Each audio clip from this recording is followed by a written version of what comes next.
दोस्तों स्वागत है आप सभी का हमारे यूट्यूब चैनल में। दोस्तों जैसा कि आप सभी को पता है कि हमारे चैनल पर आरआरसी ट्रिपल में जो न्यूमेरिकल्स हैं वो स्टार्ट हो चुके हैं। तो मैंने पिछले वीडियो में आपको जो है मोरम कंसेप्ट का पार्ट 1 करवाया था। उसमें मैंने आपको इस टाइप के क्वेश्चंस करवा दिए थे और जैसा कि मैंने आपसे उसमें कहा था कि ये वीडियो काफी बड़ी हो जाएगी, इसलिए मैं इसको 2 पार्ट में लेके आऊंगा। तो ये उसका पार्ट 2 है, ठीक है। यहाँ पे मैं आपको इस टाइप के क्वेश्चंस करवाने वाला हूँ, लेकिन जैसा कि आप सभी जानते हैं कि मैं सीधे क्वेश्चंस नहीं करवाता हूँ। पहले मैं उसकी थ्योरी आपको समझाता हूँ, थोड़ा बेसिक पॉइंट उसके बताता हूँ, तब फिर मैं आपको जो ग्रुप डी में न्यूमेरिकल आ चुके हैं वो करवाता हूँ। तो आज भी हम लोग सेम पैटर्न पे काम करेंगे। पहले हम थोड़ी सी थ्योरी समझेंगे जिससे आपको न्यूमेरिकल करने में आसानी होगी और आपको कोई ज्यादा प्रेशर लेने की आवश्यकता नहीं है, क्योंकि सारे न्यूमेरिकल जो है वो आपके इसी थ्योरी पे बेस है। अगर आपको थ्योरी याद हो जाती है, आप थ्योरी समझ लेते हैं, तो आपको जो है न्यूमेरिकल करने में जरा सी भी परेशानी नहीं होगी। आइए शुरू करते हैं आज का वीडियो। दोस्तों देखिए यहाँ पे लिखा हुआ है मोरम, ठीक है। अब पिछले वीडियो में हमने आपको ये बताया था कि परमाणु द्रव्यमान क्या होता है, अणु द्रव्यमान क्या होता है, अणुभार क्या होता है, पर मोरम क्या होता है ये नहीं बताया। तो आज बता रहे हैं कि मोरम होता क्या है। मोरम वो होता है जो पदार्थों की निश्चित संख्या के बारे में बताता है, ठीक है। इसको कहते हैं मोरम, ठीक है। जो पदार्थों की निश्चित संख्या के बारे में बताए वो मोरम होता है। जैसे कि आप सभी समझ सकते हैं, एग्जाम्पल देता हूं मैं आपको कि ये एक बैग है, ठीक है। ये एक बैग है, ठीक है। इसमें 25 केजी जो है 25 केजी शुगर है, ठीक है। शुगर है 25 केजी इसमें शुगर है। अब अगर इसमें हम पूछते हैं आपसे कि बताइए 25 किलोग्राम शुगर में जो 25 किलोग्राम चीनी है आपकी, उसमें चीनी के जो मोरम होंगे, अब ठीक है, उनकी संख्या कितनी होगी, तो क्या आप कभी जिंदगी में बता पाएंगे? नहीं बता पाएंगे। क्यों? क्योंकि 25 केजी चीनी में चीनी के जो कण होंगे वो गिनना इम्पॉसिबल है, ठीक है। आप एक एक कण गिनेंगे तो भी जो है आप डिस्टर्ब हो जाएंगे, नहीं गिन पाएंगे। तो इसका जो लॉजिक होता है वो ये होता है कि हम लोग अप्रोक्सीमेशन से करते हैं, ठीक है। ये नहीं कि अब जैसे कि ठीक है, तो हम लोग इसमें करते हैं कि पहले 25 केजी को जो है हम लोग ग्राम में चेंज कर लेते हैं, तो 25 इंटू 1000 ग्राम हो जाता है ये, ठीक है। अब ये होता है कि हम लोग चीनी के 1 ग्राम में अणुओं की संख्या निकाल लें, अणुओं की संख्या। तो चीनी के एक जो है 1 ग्राम में, ठीक है, जितने भी मोरम होंगे, ठीक है, उससे हम लोग इसमें इनको कर देंगे तो हम लोग को उतने जो है चीनी के मोरम हो जाएंगे। पर ये अप्रोक्सीमेशन में आता है। क्यों? क्योंकि अब जैसे कि मानिए 1 ग्राम चीनी में जो है, ठीक है, चीनी के 10 अणु हैं, तो क्या अगले 1 ग्राम में भी 10 ही होंगे? हो सकता है कुछ अणु जो है बहुत ज्यादा छोटे हों, किसी कुछ बड़े हों, तो ग्राम में तो ऊपर नीचे हो ही जाएगा। तो फिक्स क्वांटिटी है, ये अप्रोक्सीमेशन से अंदाजा लगाते हैं। तो समझाने का लॉजिक यही है कि 1 ग्राम में जो मोरम होंगे उन्हीं को हम लोग पदार्थों की संख्या कहते हैं, ठीक है, निश्चित संख्या। तो जो निश्चित संख्या है, ठीक है, ये निश्चित संख्या आपकी डिफाइन नहीं हो सकती है कि इतने ही होंगे एग्जैक्ट। तो इस निश्चित संख्या को जो है, इसको ये निश्चित संख्या को जो है डिफाइन करने के लिए एक साइंटिस्ट है, ठीक है, उनका नाम था एवोगाड्रो, ठीक है, ठीक है। एवोगाड्रो ये साइंटिस्ट है, इन्होंने जो है बताया कि जो किसी पदार्थ के एक मोरम में जो अणु होंगे वो आपके होंगे 6.022 इंटू 10 की पावर 23, ठीक है। किसी भी पदार्थ के एक मोरम में जो अणु होंगे वो आपके होंगे 6.022 इंटू 10 की पावर 23। इसी को एवोगाड्रो नंबर कहते हैं, ठीक है। इसको जो है हम लोग Na से रिप्रेजेंट करते हैं, ठीक है। ये साइंटिस्ट क्या है एवोगाड्रो, इन्हीं के नाम पे इसका नाम पड़ा एवोगाड्रो नंबर। एक मोरम में अणुओं की संख्या पूछेगा तो आपसे ये याद रखना है आपको कि 6.022 इंटू 10 की पावर 23 ये आपका होता है, ठीक है। ये इसको कहते हैं एवोगाड्रो नंबर, ठीक है। पदार्थों की एक निश्चित संख्या के बारे में जो बताया वो आपका मोरम होता है। और निश्चित संख्या को डिफाइन किसने किया था? वो थे एवोगाड्रो। एवोगाड्रो नंबर की जो वैल्यू होती है वो होती है 6.022 इंटू 10 की पावर 23। और किसी भी पदार्थ के एक मोरम या एक अणु में जो संख्या होगी वो आपकी 6.022 इंटू 10 की पावर 23 ही होगी। ये आपको याद रखना है आपको, ठीक है। एग्जाम्पल मैं आपको देता हूँ, पहले आप इसका स्क्रीनशॉट ले लीजिए, ठीक है। जैसे कि आपसे कह दे कि CO2 के एक मोरम में उपस्थित अणुओं की संख्या बताओ, तो आप सीधे से कह देना है 6.022 इंटू 10 की पावर 23, बस, ठीक है। अब यहाँ पे कुछ पॉइंट होते हैं, ठीक है, वो मैं आपको बताऊंगा, पर मुझे इसको रफ करना पड़ेगा। तो आपने इसका स्क्रीनशॉट ले लिया होगा, तो मैं इसको रफ करता हूँ, ठीक है। तो दोस्तों अब यहाँ पे समझते हैं कि 3 पॉइंट मैंने आपके सामने लिखे हैं कि एक मूलक परमाणु में कितने ग्राम परमाणु होंगे, एक मूलक परमाणु में परमाणुओं की संख्या, और तीसरा है ग्राम परमाणु द्रव्यमान में कितने परमाणु होंगे। ठीक है, यहाँ परमाणु की बात कर रहे हैं, इसके बाद अणु की यानी कि मॉलिक्यूल की भी बात करेंगे। तो परमाणु जो होता है किसी भी तत्व का एलिमेंट का सबसे सूक्ष्मतम कण होता है, आप सभी को पता है। और यहाँ पे मूलक की बात कर रहा है कि एक मूलक परमाणु में कितने परमाणु होंगे, कितने ग्राम परमाणु होंगे। तो यहाँ पे इसका सीधा सा जो आंसर हो जाएगा तो कितने ग्राम परमाणु होंगे, तो वो आपका जो है परमाणु जो है उसका भाग हो जाएगा। ठीक है, परमाणु भाग हो जाएगा। ठीक है, अब कुछ को समझ में नहीं आया होगा कि परमाणु भाग कैसे हो जाएगा, कि एक मूलक परमाणु में परमाणु भाग के बराबर परमाणु होंगे उस तत्व के। जैसे कि आप सभी ने मान लिया कि हमने ऑक्सीजन लिया। ठीक है, ऑक्सीजन लिया, ऑक्सीजन क्या है, ये परमाणु है। ठीक है, ऑक्सीजन परमाणु जो है, अब कह रहा है एक मोल ऑक्सीजन। ठीक है, एक मोल ऑक्सीजन परमाणु में कितने ग्राम परमाणु होंगे ऑक्सीजन के। तो ऑक्सीजन का जो परमाणु भाग होता है वो कितना होता है, 16 होता है। ठीक है, पर 16 AMU में होता है। ठीक है, AMU होता है। ठीक है, ऑक्सीजन के एक परमाणु का भाग पूछेगा अगर आपसे कोई भी, तो आप कहेंगे 16 AMU। ठीक है, पर अगर आपसे पूछेगा कि एक मोल ऑक्सीजन परमाणु का भाग, तब आप कहेंगे 16 ग्राम। ठीक है, क्यों कहेंगे ग्राम, क्योंकि मोल लग गया। ठीक है, अगर आपसे कोई पूछता है कि बताओ ऑक्सीजन का परमाणु भाग, तो आप कहते हैं 16, कहता ठीक है यूनिट बताओ, तो आप कहेंगे AMU। ठीक है, कहेगा ठीक है, अच्छा बताओ एक मोल ऑक्सीजन परमाणु का भाग, तब भी कहेंगे आप 16, कहेगा यूनिट बताओ, तब यूनिट आप कहेंगे ग्राम। ठीक है, ग्राम क्यों आ गया, क्योंकि एक मोल आ गया। ठीक है, अगर सिंपल परमाणु कहेगा तो यूनिट AMU होती है, एटॉमिक मास यूनिट। ठीक है, और मोल लगा देगा अगर तो हो जाएगी ग्राम, यूनिट हो जाएगी ग्राम उसकी। ठीक है, तो एक मोल ऑक्सीजन परमाणु में ऑक्सीजन के जो भाग होता है परमाणु भाग वो 16 होता है, तो 16 ग्राम ऑक्सीजन परमाणु हो जाएंगे। तो इसका आंसर हो जाएगा एक मोल। ठीक है, ऑक्सीजन परमाणु में ऑक्सीजन के 16 ग्राम परमाणु होंगे। ठीक है, ये आपका आंसर हो गया। ऑक्सीजन की जगह आप कोई भी तत्व परमाणु का ले सकते हैं, जैसे कि ऑक्सीजन, हीलियम, नियॉन, जो भी आप मन चाहे वो ले सकते हैं। उसका भाग जो होगा वो ग्राम में आपको बता देगा, तो इतने ग्राम परमाणु आपके होंगे। ठीक है, ये तो हो गया ग्राम का। अब कहता है एक मोल, ठीक है, परमाणु में परमाणुओं की संख्या। अब यहाँ पे भी एग्जाम्पल लेना पड़ेगा, यहाँ पे हम एग्जाम्पल लेंगे किसका, सोडियम का लेते हैं। ठीक है, सोडियम का लेते हैं। ठीक है, तो क्वेश्चन ये बनेगा कि एक मोल सोडियम परमाणु में सोडियम परमाणुओं की संख्या बताओ। तो जैसा कि मैंने आपको अभी बताया था पीछे कि मोल की डेफिनेशन क्या होती है, ये पदार्थों की निश्चित संख्या को बताता है। ठीक है, पर वो निश्चित संख्या को डिफाइन किसने किया था, एवोगाड्रो ने। और एवोगाड्रो नंबर क्या होता है आपका 6.022 इंटू 10⁻23। तो एक मोल सोडियम परमाणु में जो सोडियम परमाणुओं की संख्या होगी आपकी वो कितनी हो जाएगी, 6.022 इंटू 10⁻23। ठीक है, ये हो जाएगा। ठीक है, जब भी आपसे पूछे एक मोल परमाणु में परमाणुओं की संख्या, तो सीधा सा आंसर ये रखा है 6.022 इंटू 10⁻23। बस जहां लिखे आपको टिक लगा के चले जाना है। अब वो आपसे कुछ भी पूछे, सोडियम का पूछे, मैग्नीशियम का पूछे, एल्युमिनियम का पूछे, सिलिकॉन का पूछे, कह दे ठीक है दुनिया भर के एक मोल परमाणु में परमाणुओं की संख्या, तो यही आएगा। क्योंकि एक मोल परमाणु में कोई भी परमाणु हो आपका, उसमें परमाणुओं की संख्या यही होगी, यही डिफाइन की गई है एवोगाड्रो नंबर में, 6.022 इंटू 10⁻23 ही होती है। ठीक है, अब क्वेश्चन दूसरे तरीके से भी पूछता है। यहाँ पे तो कह दिया एक मोल सोडियम परमाणु में सोडियम परमाणुओं की संख्या, तो आपने बता दिया 6.022। अब कहेगा हम चलो ठीक है, हम तुमको एक मोल नहीं देंगे, हम तुमको उस तत्व का, उस परमाणु का हम तुमको भार द्रव्यमान दे देंगे। ठीक है, परमाणु द्रव्यमान।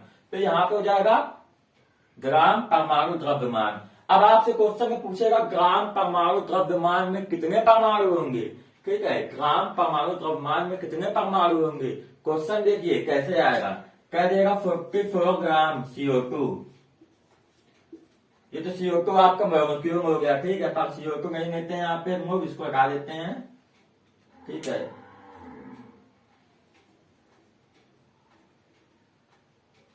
CO2 नहीं लेंगे क्योंकि हम परमाणु की बात कर रहे हैं। तो यहाँ पे परमाणु कोई भी लेते हैं, मान लीजिए हम लेते हैं तो 35.5 ग्राम क्लोरीन में ठीक है, 35.5 ग्राम क्लोरीन में बताइए कितने परमाणु होंगे, ग्राम परमाणु कितने होंगे। ठीक है, ये आपका दिया गया है द्रव्यमान। ठीक है, तो आप सभी को पता है कि एक क्लोरीन का जो परमाणु द्रव्यमान होता है वो 35.5 या 35 होता है। ठीक है, और एक मोल क्लोरीन में परमाणुओं की संख्या कितनी हो जाएगी आपकी 6.022 इंटू 10⁻23। यानी कि सेम क्वेश्चन जो यहाँ पे आपसे पूछा है कि एक मोल परमाणु कह दे या उस परमाणु का आपको द्रव्यमान दे दे, दोनों एक ही चीज है घुमा फिरा के। जैसे यहाँ पे कह देता कि 23 ग्राम सोडियम कह देता, अगर 23 ग्राम सोडियम में, ठीक है, एक मोल में परमाणुओं की संख्या कितनी होगी, तो भी आप यही कहते कि 6.022 इंटू 10⁻23 होती। क्यों? क्योंकि या तो आपको सोडियम का एक मोल दे दे वो, या एक मोल का उतना द्रव्यमान दे दे। हाँ, अगर यहाँ पे 23 की जगह 46 कर देता, ठीक है, तो हम लोगों को यहाँ पे 6.022 इंटू 10⁻23 इंटू 2 करना पड़ता। वो क्यों? क्योंकि फिर सोडियम के 2 मोल हो जाते और पूछा 1 मोल का था, तो यहाँ दिक्कत हो जाती। ठीक है, तो 1 मोल का जब पूछेगा आपसे, तो या तो आपको वो तथ्य पूछ लेगा कि सोडियम का बताओ, या फिर उसका परमाणु आपको भार दे देगा, द्रव्यमान दे देगा। ठीक है, इसी परमाणु द्रव्यमान को मोलर मास भी कहते हैं। ठीक है, यही आपको जो होता है कहीं आपको दिखेगा। ठीक है, तो कंफ्यूज मत होइएगा, इसको कहते हैं मोलर द्रव्यमान। ठीक है, क्यों? क्योंकि ये मोल के फॉर्मेट में होता है जहां आपका ग्राम दिया होगा। ठीक है, इसी को मोलर मास भी कहते हैं। तो ये आपका एक ही होता है। ठीक है, इसमें कोई कंफ्यूजन नहीं करना कि हमको परमाणु द्रव्यमान पता था, मोलर द्रव्यमान पता ही नहीं था, दोनों एक ही होता है। ठीक है, वो कंफ्यूज करने में दिया जाता है। तो कभी भी आपसे कह दे कि ग्राम परमाणु द्रव्यमान में कितने परमाणु, तो जिस भी तत्व आपको दिया गया उसका आपको क्या करना है, परमाणु द्रव्यमान। अगर उस तक का परमाणु द्रव्यमान में, ठीक है, वो 1 मोल के बराबर होता है, तो आपको 6.022 ये आपको कर देना है। अब आपको कैसे पता चलेगा?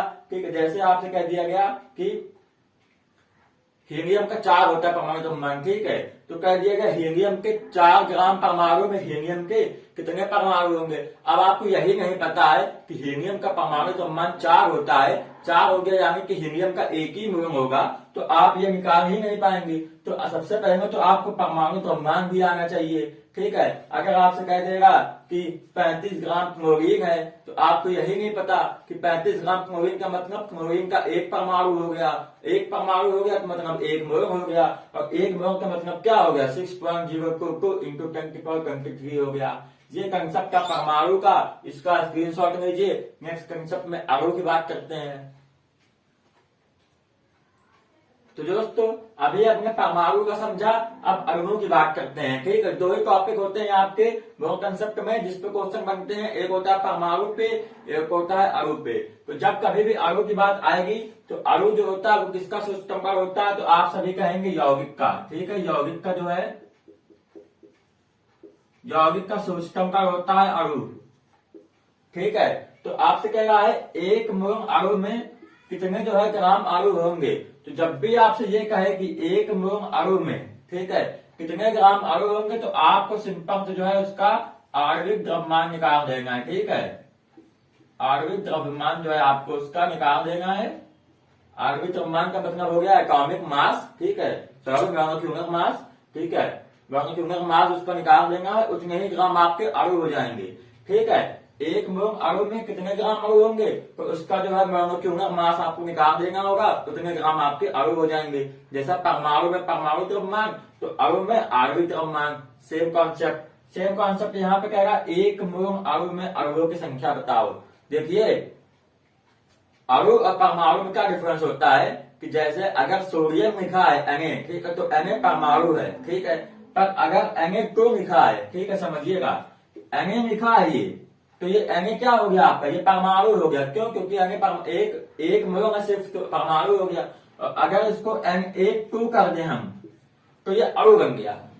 ठीक है, ये परमाणु है, ये अणु है। ठीक है, इतना ही अंतर होता है दोनों में। ठीक है, तो जब कभी आपसे कहे 1 मोल अणु में अणुओं की संख्या बताओ, ठीक है, एग्जाम्पल समझते हैं। जैसे कहेगा CO2 के, ठीक है, अब यही क्वेश्चन रिपीट कर देगा, CO2 के 1 मोल में अणुओं की संख्या बताओ। तो सबसे पहले जो है वो आपको CO2 का जो है जो मोलिक्यूलर मास है, यानी कि आणविक द्रव्यमान वो निकालना होगा। तो CO2 का जो आणविक द्रव्यमान होता है वो हम यहाँ निकाल के नहीं बताएंगे। क्यों? क्योंकि पिछले वीडियो में बता चुके हैं 44 ग्राम होता है आपका। ठीक है। 44 ग्राम जो होता है वो आपका CO2 का जो है आणविक द्रव्यमान होता है, ठीक है, यानी अणु भार जिसको कहते हैं। तो 44 ग्राम, तो अब इसका मतलब क्या हो गया कि CO2 के एक मोल में अणुओं की संख्या यानी कि 44 ग्राम CO2 के एक मोल में अणुओं की संख्या तो क्या हो जाएगी 6.022 इंटू 10⁻23, ठीक है। तो एक मोल कितनी आ गई 6.022 इंटू 10⁻23 ये आ गई, ठीक है। अब जैसे कि हम लोगों ने परमाणु में किया था कि एक मोल परमाणु में परमाणुओं की संख्या, ठीक है, तो उस तत्व का हम लोगों ने पहले परमाणु भार निकाला, फिर हम लोगों ने एक मोल में उपस्थित परमाणु की संख्या यानी कि 6.022 इंटू 10⁻³ कर दिया। सेम कॉन्सेप्ट अणु में है, हमको दिया CO2 का, हमने CO2 निकाला 44 ग्राम होता है, ठीक है। तो एक मोल में अणुओं की संख्या कितनी जाएगी 6.022 इंटू 10⁻23 आपकी हो जाएगी। अब यहाँ पे कह रहा है ग्राम अणु भार, ठीक है, ये ग्राम अणु भार या ग्राम परमाणु भार, इसी को हम लोग कहते हैं मोलर मास। अभी मैंने आपको बताया इसको कहते हैं मोलर द्रव्यमान। ठीक है, यही होता है मोलर द्रव्यमान का क्वेश्चन आपको दिखेगा। तो ग्राम अणु भार जैसे कह देगा 44 ग्राम CO2 में बताइए एक मोल में अणुओं की संख्या, तो भी आप कहेंगे 6.022 इंटू 10⁻³ ये आपका आंसर हो जाएगा, ठीक है। आपको ध्यान रखना है किसी भी पदार्थ जैसे अणु हो गया जो CO2 के एक मोल में अणुओं की संख्या जो होगी, ठीक है, वो आपकी 6.022 इंटू 10⁻³ होगी। कब? जब CO2 एक होगा, ठीक है, क्यों? क्योंकि 44 ग्राम CO2 के एक मोल में अणुओं की संख्या ये होती है। इसको 2 गुना कर देंगे 88 कर देंगे तो संख्या चेंज हो जाएगी, क्यों? क्योंकि 44 ग्राम CO2 के एक मोल में अणुओं की संख्या ये है, 88 नहीं है। तो बस आपको इतना ध्यान रखना है, ठीक है। कह देगा आपसे H2SO4 के 98 ग्राम में, ठीक है, अणुओं की संख्या, तो आपको पता होना चाहिए कि H2SO4 का जो आणविक द्रव्यमान अणु भार होता है वो 98 ग्राम ही होता है, यानी कि आपसे एक मोल की वैल्यू पूछ रहा है, तो एक मोल की वैल्यू आपकी क्या आ जाएगी 6.022 इंटू 10⁻23, ठीक है। ये क्वेश्चन आपका यहाँ बनता है, ठीक है, ग्राम अणु भार में। तो कह देगा H2SO4 के 98 ग्राम में बताइए H2SO4 के एक मोल में अणुओं की संख्या कितनी होगी, तो आपको पता होना चाहिए कि H2SO4 का मतलब 98 ग्राम ही होता है, और 98 ग्राम का ही पूछा है आपसे, यानी कि एक मोल का पूछा है, तो एक मोल में अणुओं की संख्या होगा 2 नंबर होती है, यानी कि 6.022 इंटू 10⁻23 ये हो गया अणु का कॉन्सेप्ट। इसके बाद एक फार्मूला जो आपके अणु और परमाणु दोनों में लगेगा। अब हम आपको एक ही फार्मूले को परमाणु और अणु करके नहीं बताएंगे, वो फार्मूला एक ही है मेन, बस जहां परमाणु होगा तो परमाणु का आपको परमाणु भार लेना पड़ेगा, और जहां अणु होगा वहां आपको अणु का अणु भार लेना पड़ेगा। इतना कॉन्सेप्ट तो आपको पता ही होना चाहिए, इतना दिमाग ही तो होगा ही, ठीक है। तो अब जैसे कह दे किसी एक सोडियम का परमाणु भार जो है 23 है, ठीक है, तो ऑक्सीजन का परमाणु भार बताओ, तो अब आप उसको ऑक्सीजन का परमाणु भार ही बताएंगे ना, अणु भार निकालने तो बैठेंगे नहीं। तो वही सिंपल लॉजिक है, जब क्वेश्चन में आपके परमाणु पूछेगा तो हम परमाणु के तरीके फार्मूला लगाएंगे, और जब अणु पूछेगा तो अणु का लगाएंगे, ठीक है। परमाणु का परमाणु भार दिया होगा, अणु का अणु भार दिया होगा, फार्मूला एक ही होगा आपका। इसको स्क्रीनशॉट लीजिए, फार्मूला बताता हूं मैं। तो दोस्तों अब सीधे क्वेश्चन बढ़ते हैं। क्वेश्चन में आपसे क्या पूछेगा, कहेगा मोल की संख्या बताओ, ठीक है। दुनिया भर का क्वेश्चन दिया गया होगा, अब पूछेगा सिर्फ एक चीज, मोलों की संख्या, ठीक है। आप ग्रुप डी में जितने भी क्वेश्चन आए हैं मोल कॉन्सेप्ट से आज मैं सारे करवा दूंगा। आज आपका समझ लीजिए मोल कॉन्सेप्ट जो है वो खत्म हो जाएगा, इसके बाद आपको मोल कॉन्सेप्ट कहीं से पढ़ने की आवश्यकता नहीं पड़ेगी, सारे क्वेश्चन ग्रुप डी के हो जाएंगे। तो मोलों की संख्या निकालने का जो फार्मूला होता है आपका, ठीक है, जो फार्मूला होता है आपका वो होता है, ठीक है, तत्व और किसी भी परमाणु और अणु दोनों का बताऊंगा एक साथ, तो होता है दिया गया द्रव्यमान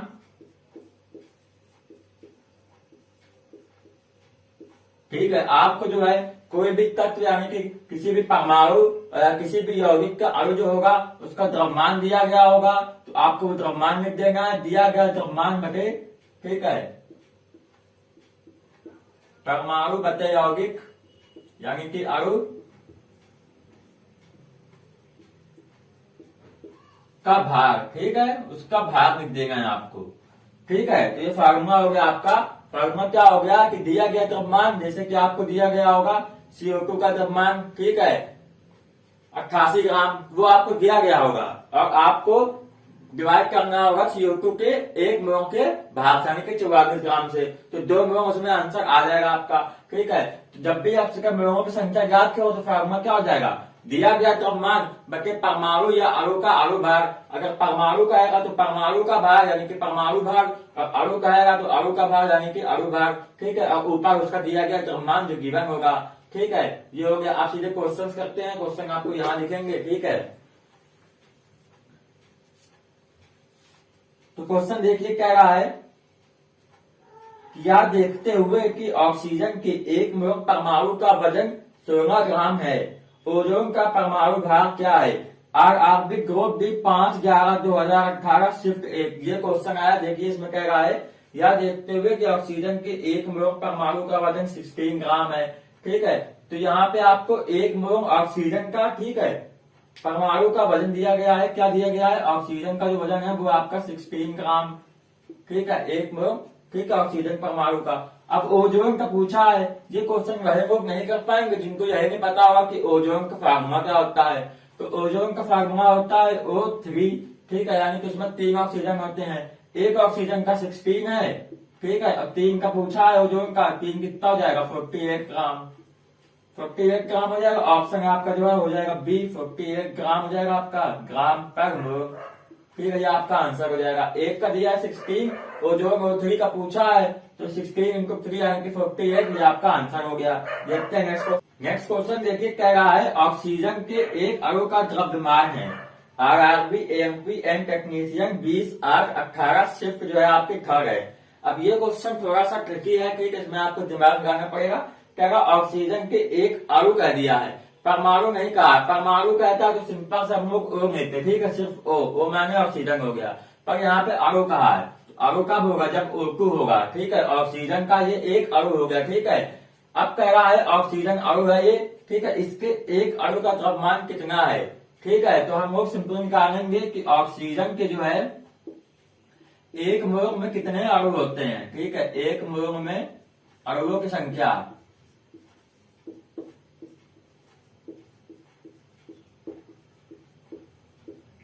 ठीक है। ऑक्सीजन के 1 मोल में जो अणुओं की संख्या आएगी आपकी वो यही हो जाएगी 6.022 × 10⁻23, ठीक है। क्यों, क्योंकि 1 मोल में ऑक्सीजन के 1 मोल में अणुओं की संख्या ये आ गई, ठीक है। तो अब कह रहा है ऑक्सीजन के एक अणु का द्रव्यमान है, ठीक है। ऑक्सीजन का जो है अणु भार कितना होता है, ऑक्सीजन का अणु भार कितना होता है आपका, एक ऑक्सीजन का 16, 2 का हो गया 32 ग्राम हो गया आपका, ठीक है। यानी कि हम लोग कह सकते हैं कि 32 ग्राम में, ठीक है, इतने अणु हैं, यानी कि ऑक्सीजन के जो है 6.022 × 10⁻23 ग्राम में जो है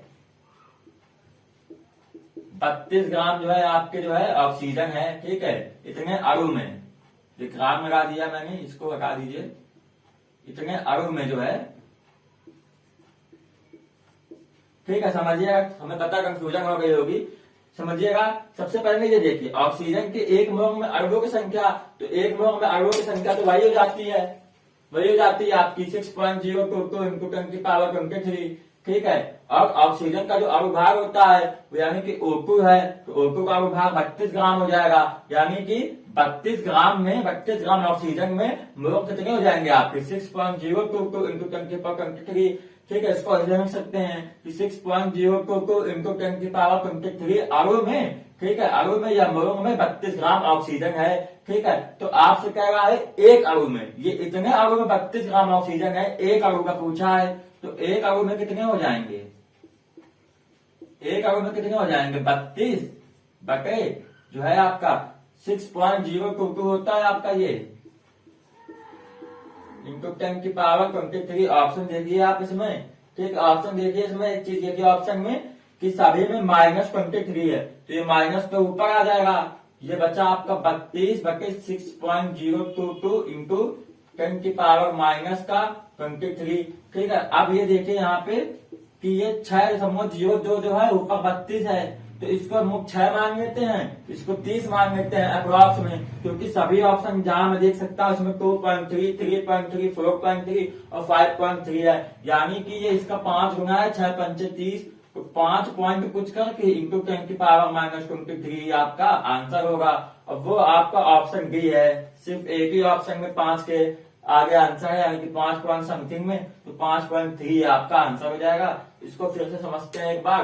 कह रहा है ऑक्सीजन के एक अणु का द्रव्यमान कितना है, ठीक है, एक अणु का पूछा है, ठीक है। यहाँ पे हम लोग निकालेंगे ऑक्सीजन के एक मोल में अणुओं की संख्या पहले, ठीक है, यानी कि ऑक्सीजन के एक मोल में कितने अणु होते हैं पहले ये पता होना चाहिए। तो 6.022 इंटू 10 की पावर 23 अणु होते हैं, ठीक है। अब ऑक्सीजन का जो अणु भार होता है यानी कि O2 का, वो 32 ग्राम होता है, यानी कि हम कह सकते हैं कि 6.022 इंटू 10 की पावर 23 का मतलब ऑक्सीजन का मतलब हो गया 32 ग्राम ऑक्सीजन है उसमें उपस्थित, ठीक है। तो एक अणु में कितनी ऑक्सीजन होगी, एक अणु में क्या होगी 32 ग्राम बटे 6.022 इंटू 10 की पावर 23।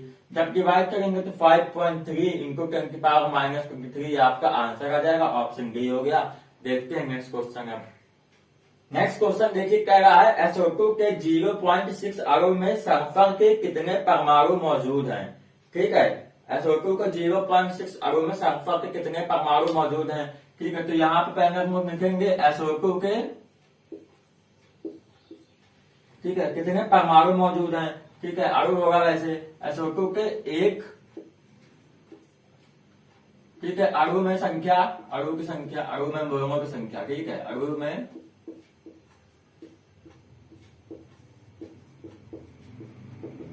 क्या हो जाएगी आपकी भाई एवोगाड्रो नंबर 6.022 इंटू 10 की पावर 23, ठीक है। अब यहाँ पे 0.6 अणु का पूछा है, एक अणु में कितनी है आपकी 6.022 इंटू 10 की पावर 23, कितने का पूछा है 0.6 अणु का पूछा है, ठीक है। तो 0.6 अणु में क्या हो जाएगी 6.022 इंटू 10 की पावर 23, ठीक है। इसमें क्या कर देंगे इंटू 0.6, ठीक है। ऑप्शन देखिए 6,000 ज्यादा ही हो गया, तो 3.6, ठीक है। तो 3.6 के अप्रॉक्स में आंसर आएगा इसका। तो देखते हैं कैसे होगा। तो यहाँ पे देखिए ये 6.022 इंटू 0.6 इंटू 10 की पावर 23 है, ठीक है। हम लोग इसको 0.6 को थोड़ी देर में समझ लेते हैं कि 0.5 है, क्यों, क्योंकि 1/2 बराबर होता है 0.5, ठीक है, और 0.5 अप्रॉक्स में 0.6 के, तो यानी कि हम लोग जब इसको 1/2 समझ के जब भाग देंगे इसमें, तो ये 3.011, ठीक है, इसके अप्रॉक्स में आना चाहिए आंसर। तो इसके अप्रॉक्स में सिर्फ एक ही आंसर है आपका, वो है 3.613 इंटू 10 की पावर 23, ये आपका आंसर हो जाएगा, ठीक है। अब कैलकुलेशन आपको जैसे अच्छी लगती है आप वैसे कीजिए। मैंने जो है अपने समझ से किया है कि मैंने 0.6 को 0.5 समझा, और 0.5 क्या होता है 1/2 होता है, तो मैंने इसमें भाग दे दिया। मैंने देखा ठीक है यहाँ पे 10 की पावर 22 कम होने कोई चांस ही नहीं है, तो मैं 3.613 इंटू 10 की पावर 23 आपका आंसर हो जाएगा। देखते हैं नेक्स्ट क्वेश्चन है।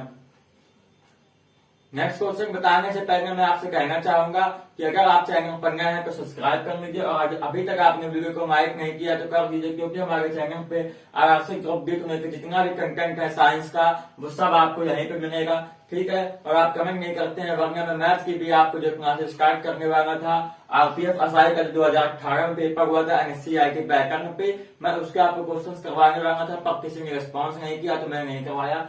देखिए नेक्स्ट क्वेश्चन कह रहा है PbO प्लस HCl गैस उनकी रिएक्शन दी गई है PbCl2 प्लस H2O समीकरण पर ध्यान दे। उक्त समीकरण के संतुलन हेतु HCl के मोल्स की आवश्यकता होती है।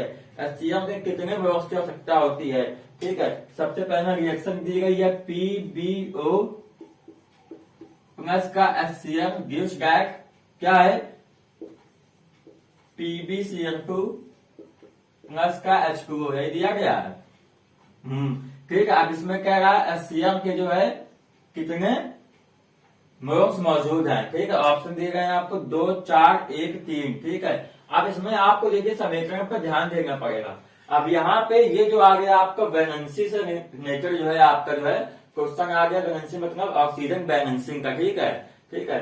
तो ऑक्सीजन यहाँ ऑक्सीजन मतलब रिएक्शन बैलेंसिंग का, ठीक है। अब यहाँ पे आप रिएक्शन बैलेंस कैसे करते हैं वो देखिए, इसमें वही खेल है, ठीक है। तो यहाँ पे ये होता है लेफ्ट हैंड साइड, ये होता है राइट हैंड साइड, ठीक है। अब हम लोग जो है यहाँ देखते हैं कि यहाँ पीवी कितना है। यहाँ पीवी जो है वो 1 है, ठीक है, मतलब पीवी का एक एकम है। यहाँ पे पीवी का एक एकम है, ठीक है। बहुत अच्छे तरीके से समझाऊंगा, ऐसे रिएक्शन आपको समझाया नहीं, ठीक है। ऑक्सीजन कितने हैं, ऑक्सीजन 1 है। यहाँ पे ऑक्सीजन कितना है, 1 है, ठीक है। यहाँ देखते हैं हाइड्रोजन कितने हैं, हाइड्रोजन 1 है और क्लोरीन भी 1 है। अब यहाँ देखिए क्लोरीन आपका 2 है और हाइड्रोजन भी 2 है। तो ये तो रिएक्शन बैलेंस आपकी है ही नहीं। जब रिएक्शन ही बैलेंस नहीं है तो कैसे पता करेंगे कि HCl कितने मोल्स या कितने और कुछ भी है। तो सबसे पहले रिएक्शन बैलेंस करते हैं। यहाँ पे हाइड्रोजन और क्लोरीन में दिक्कत है, यानी कि पीवी और ये O, ये पार्ट तो आपको इसमें कहीं समस्या नहीं है, ठीक है। उधर भी और इधर भी, तो ये दोनों इग्नोर हो गया आपका, ठीक है। बचा ये दोनों और इधर ये दोनों। यहाँ पे 2 क्लोरीन है, यहाँ पे 2 हाइड्रोजन है, यहाँ पे 1 हाइड्रोजन है, 1 क्लोरीन है। तो अब यहाँ पे ऐसे कुछ लोग सोच रहे होंगे ये नहीं करेंगे, ठीक है, ये नहीं करेंगे, ये करना तो जाएगा आपका। तो आपको बैलेंस कैसे करना पड़ेगा, 2 हाइड्रोजन 2 क्लोरीन यानी कि 2 HCl। जैसे ही आप 2 HCl लगाएंगे इसमें तो HCl के आपके ये 2 आपके मोल हो गए। तो यही पूछ रहा है आंसर में, कितने होंगे, 2 होंगे, ठीक है। ऑप्शन देख नीचे कौन सा है, तो HCl के कितने मोल्स मौजूद हैं, 2। तभी रिएक्शन आपकी बैलेंस हो पाएगी। अब यहाँ पे देखिए आप 2 हाइड्रोजन यहाँ पे, 2 हाइड्रोजन यहाँ पे, 2 क्लोरीन यहाँ पे, 2 यहाँ पे, रिएक्शन बैलेंस हो गई। ये भी क्वेश्चन आपके ग्रुप बी में आया है, देख सकते हैं आप। देखते हैं नेक्स्ट क्वेश्चन। नेक्स्ट क्वेश्चन देखिए क्या रहा है, ऑक्सीजन के 0.3 मोल का द्रव्यमान क्या है। यहाँ पे कुछ मिसिंग है आपका, और वो ये मिसिंग है, किसने ये नहीं बताया है कि अणु है कि परमाणु है, ठीक है। तो अब आपको क्वेश्चन करना पड़ेगा अपने मन से, ठीक है, क्योंकि यहाँ पे ये बताएंगे कि ऑक्सीजन परमाणु लेना है कि अणु लेना है। क्यों, डिफरेंस क्या है, अगर हम लोग ऑक्सीजन परमाणु लेते हैं तो सिर्फ O होगा, ऑक्सीजन अणु लेते हैं तो O2 हो जाएगा। चलिए ऑप्शन दिए गए, हम लोग ये दोनों समझ लेते हैं कि अगर अणु दिया होगा तो कैसे करेंगे, परमाणु दिया होगा तो कैसे करेंगे। ऑक्सीजन के जो है एक परमाणु का जो है भाग होता है, कितना होता है वो आपके 16 ग्राम होता है, ठीक है। अब इसमें कितना दिया गया है आपको, 0.3 मोल का पूछा है। तो 0.3 मोल में क्या हो जाएगा, यहाँ लिख लीजिए 1 मोल में परमाणु भाग, ठीक है। नहीं कुछ कहेंगे मोल कहां से आ गया, तो 0.3 मोल में कितना हो जाएगा, 16 से इंटू कर देंगे 0.3, तो ये आ गया आपका 4.1 ग्राम, ठीक है। ऑप्शन देखिए 96 सब 96 के आस पास है इसमें। तो ये 4.1 तो कहीं है नहीं, 4.1, तो ये ऑप्शन होगा नहीं, यानी कि यहाँ पे अणु की पूछी गई है। अणु देखते हैं, तो ऑक्सीजन के जो है, ऑक्सीजन के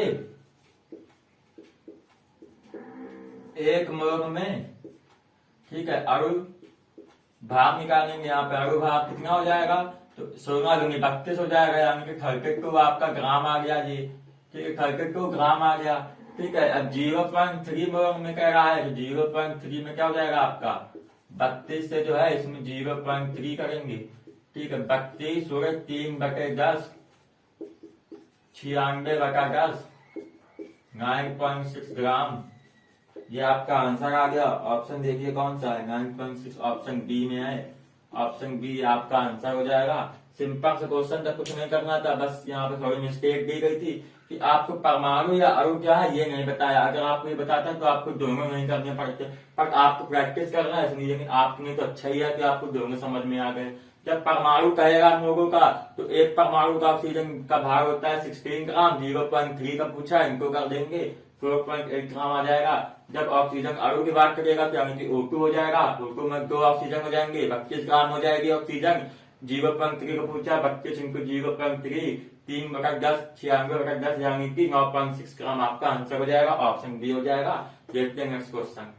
नेक्स्ट क्वेश्चन देखिए कह रहा है, किसी भी पदार्थ के एक अणु में 6.023 इंटू 10⁻23 क्रम शामिल है, यदि CO2 में 3.0115 इंटू 10⁻ 23 कण मौजूद हैं तो CO2 के अणुओं की संख्या क्या है। सिंपल से क्वेश्चन है, ठीक है। पदार्थ के अणु में, ठीक है, कण सामने है, यानी कि गिवन क्या है आपको इसमें, ठीक है, गिवन है आपको 6.022 इंटू 10⁻23 ये कण आपको दिए गए हैं, ठीक है, पदार्थ के, ठीक है, एक अणु में। नीचे पूरा रखिए, कुछ समझ में नहीं आएगा, ठीक है। एक अणु में और CO2 का कह रहा है, CO2 में कण कौन कितने दिए गए हैं, CO2 में जो कण है आपके वो है 3.0115, हाँ ठीक, इंटू 10⁻23 जो है ये आपके कण मौजूद है। तो पूछ रहा है CO2 में अणु की संख्या क्या है, ठीक है, CO2 में अणु की संख्या, CO2 में अणु की संख्या, ठीक है। वही वाला फॉर्मूला दिया गया द्रव्यमान बताइए दुनियादारी, ठीक है। तो दिया गया द्रव्यमान क्या था, 6.022 इंटू 10⁻23, 6.022 इंटू 10⁻23, ठीक है। अब यहाँ पे परमाणु तो है नहीं, CO2 अणु होता है, तो अणु का जो दिया गया आपको कण क्या है यहाँ पे 3.0115 इंटू 10⁻23 ये आपको दिया गया है, ठीक है। और CO2 में अणु की संख्या पूछ रहे हैं कितने अणु आपके CO2 में होंगे, ठीक है। तो ये आपका इससे ये कट जाएगा, ठीक, और ये इसका जस्ट 2 बार होता है तो आपके जो है 2 अणु हो जाएंगे CO2 में, ठीक है। CO2 में आपके 2 अणु हो जाएंगे। ऑप्शन देख लीजिए कौन सा है, टिक कर दीजिए। CO2 में अणुओं की संख्या आपके 2 हो जाएगी, ठीक है। देखते हैं अब नेक्स्ट क्वेश्चन। नेक्स्ट क्वेश्चन देखिए, कह रहा है 2.1 ग्राम वजन वाले लोहे के टुकड़े में आयरन के परमाणु की संख्या होती है। बहुत इंपॉर्टेंट क्वेश्चन है ये, ठीक है। अभी तक में सबसे टफ क्वेश्चन यही है आपका, कह रहा है 2.1 ग्राम वजन वाले लोहे के टुकड़े में, तो जो लोहा होता है वो आपका Fe होता है, ठीक है। Fe को ही लोहा कहते हैं। सबसे पहले आप कुछ मत कीजिए, Fe का जो है आपको पता होना चाहिए कि जो भाग होता है, ठीक है, इसका वेग जो होता है मोलिक्यूलर मास जो होता है आपका वो 56 होता है, ठीक है। Fe का परमाणु भाग 56 होता है, आपको पता होना चाहिए। अब कह रहा है 2.1 ग्राम वजन वाले, ठीक है, आयरन परमाणु की संख्या, तो एक मोल में कितने हो जाएंगे, एक मोल Fe परमाणु में, ठीक है, मोलों की संख्या कितनी हो जाएगी, फिर से भाई 6.022 इंटू 10⁻23 ये हो गया, ठीक है। अब एक मोल है यहाँ पे, यानी कि 56 ग्राम भी तो है ये, तो यानी कि 6.022 इंटू 10⁻23, ठीक है, परमाणु में Fe कितना होगा आपका 56 ग्राम होगा, ठीक है। एक मोल 56 ग्राम दोनों एक ही होता है, तो एक मोल में 56 ग्राम के बराबर है, और एक मोल में 6.022 इंटू 10⁻23 आपके परमाणु होते हैं। 6.022 इंटू 10⁻23 परमाणु में फिर 56 ग्राम है, तो 1 ग्राम का पूछा है, तो 1 ग्राम में क्या हो जाएगा, 1 ग्राम में क्या हो जाएगा 6.022 इंटू 10⁻23 अपॉन 56, ठीक है। 1 ग्राम का पूछा है तो 56 से भाग दे देंगे तो 1 ग्राम आ जाएगा। और क्वेश्चन में क्या कह रहा है 2.1 ग्राम, ठीक है, तो 2.1 ग्राम में क्या हो जाएगा आपका 6.022 इंटू 10⁻23 अपॉन 56 अब इंटू 2.1, जब आप इसको कैलकुलेट करेंगे तो यहाँ पे आ जाएगा ये 0.3011 इंटू 10⁻23, ठीक है। पर ऑप्शन में तो ऐसा कुछ है नहीं, ऑप्शन में सब 3 पे है, तो 3.011 इंटू 10⁻22 ये आपका आंसर हो जाएगा, ऑप्शन सी हो जाएगा। देख लीजिएगा, इसको समझते हैं एक बार, इंपॉर्टेंट क्वेश्चन था, ठीक है। एक एक नियम चैप्टर होता है गणित में, आप सभी ने पढ़ा होगा, ये उसी पैटर्न पे बेस्ड है, ठीक है। एक एक नियम जिसको आता है वो कर लेगा, ठीक है। कह रहा है 2.1 ग्राम लोहे में, ठीक है, तो उसको भूल जाइए अभी। Fe यानी कि लोहे में परमाणु भाग क्या होता है, उसका 56 ग्राम होता है, ठीक है। और एक मोल में Fe परमाणु में मोलों की संख्या क्या होगी 6.022 इंटू 10⁻23 होगी, ठीक है।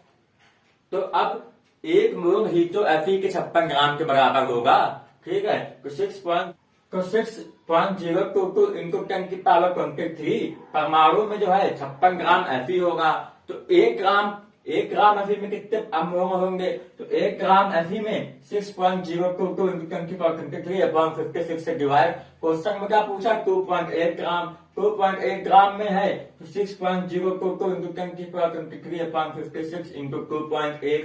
ठीक है, इसको कैलकुलेट करेंगे आप 3.011 इंटू 10⁻22 परमाणु आपका आ जाएगा। ऑप्शन सी आंसर हो जाएगा आपका। देखते हैं नेक्स्ट क्वेश्चन। नेक्स्ट क्वेश्चन देखिए, कह रहा है 25 ग्राम में सल्फ्यूरिक अम्ल के कितने मोल होंगे। बहुत ही बहुआ क्वेश्चन है ये। ठीक है, 25 ग्राम में सल्फ्यूरिक अम्ल यानी कि H2SO4 के मोल पूछ रहा है आपसे कितने होंगे। ठीक है, मोलों की संख्या पूछ रहा है। आपकी जो फार्मूला बताया था आपको दिया गया द्रव्यमान, ठीक है, बटे तत्व के यानी यौगिक के एक अणु या परमाणु का द्रव्यमान। तो H2SO4 का जो होता है द्रव्यमान होता है वो आपका 98 होता है। जिसको नहीं आता निकालना पिछला वीडियो जाकर देखिए, वहां बताया निकाल के, बार बार नहीं बताऊंगा। 98 ग्राम आपको याद होना चाहिए। ठीक है, 98 ग्राम H2SO4 का जो है वो परमाणु भार या अणु भार जो भी आप कहेंगे, वैसे तो ये अणु है तो इसका अणु भार होगा 98 ग्राम होगा ये H2SO4 का। और 25 ग्राम में पूछा है। ठीक है, दिया गया कितना द्रव्यमान आपका 25 ग्राम है, 25 ग्राम आपका गिवन है यहाँ पे। ठीक है, अब यहाँ पे कुछ लोग ये सोचते हैं कि 98 ग्राम जो है 25 से ज्यादा है तो 98/25 कर दो। ऐसा नहीं होगा, आपको समझना पड़ेगा। H2SO4 का जो है वो जो द्रव्यमान होगा वो नीचे आएगा। क्यों, क्योंकि फार्मूला क्या होता है, दिया गया द्रव्यमान, फार्मूला होता है दिया गया द्रव्यमान अपॉन क्या होता है परमाणु या अणु का भार। ठीक है, तो जो 98 है यही तो है अणु का भार। 2 hydrogen, 1 sulphur, oxygen 4, 2 into 1 1 plus 32 plus 48 है ना। ये क्या हो जाएगा आपका सब मिला के जो है 98 आ जाएगा। ठीक है, तो यहाँ पे ये नीचे आएगा तो 25/98 हो जाएगा ये आपका। ठीक है, क्यों, क्योंकि दिया गया द्रव्यमान 25 है और ये 98 है। जब आप इसको सॉल्व करेंगे तो 0.255 ये आपका आ जाएगा। यही आपका आंसर हो जाएगा। ऑप्शन देख लीजिए कौन सा है। तो इसी के साथ जो है मैंने आपको जो है मोल कंसेप्ट मेंशन करवा दिए, पार्ट 1 पार्ट 2। जो दोनों वीडियो अगर आपने देख लिए हैं तो आप क्वेश्चन घूम घूम के पकड़िए और उनको सॉल्व कीजिए। एक भी क्वेश्चन आपका फंसेगा नहीं मोल कंसेप्ट का। पार्ट 1 आपने नहीं देखा तो जाके देखिएगा, क्योंकि बेसिक वही है। ठीक है, बेस वहीं से आपका बनेगा मोल कंसेप्ट का। ठीक है, नेक्स्ट वीडियो में देखते हैं या फिजिक्स के या फिर केमिस्ट्री का कोई न्यूमेरिकल करवाएंगे। तो अगर आप नीचे कमेंट करके बता सकते हैं तो मैं उसी चैप्टर का न्यूमेरिकल स्टार्ट कर दूंगा। अगर आपने वीडियो को अभी तक लाइक नहीं किया तो प्लीज कर दीजिए और वीडियो को शेयर भी कीजिए अपने दोस्तों के साथ, जिससे वो भी ये कॉन्सेप्ट सीख सके, उनका भी रिवीजन प्रैक्टिस हो सके। और अगर आप ग्रुप डी की पढ़ाई को जब में पढ़ रहे हैं, सही से पढ़ रहे हैं, तो क्वेश्चन जो मैं आपको देता हूँ उसको कमेंट में नीचे आंसर बताया कीजिए। ठीक है, और चैनल को सब्सक्राइब नहीं किया तो अभी कर लीजिए, क्योंकि ऐसे इंपॉर्टेंट वीडियो आपसे मिस ना हो जाए। मिलते हैं नेक्स्ट वीडियो, तब तक बाय बाय, अपना ध्यान रखिए, पढ़ते रहिए।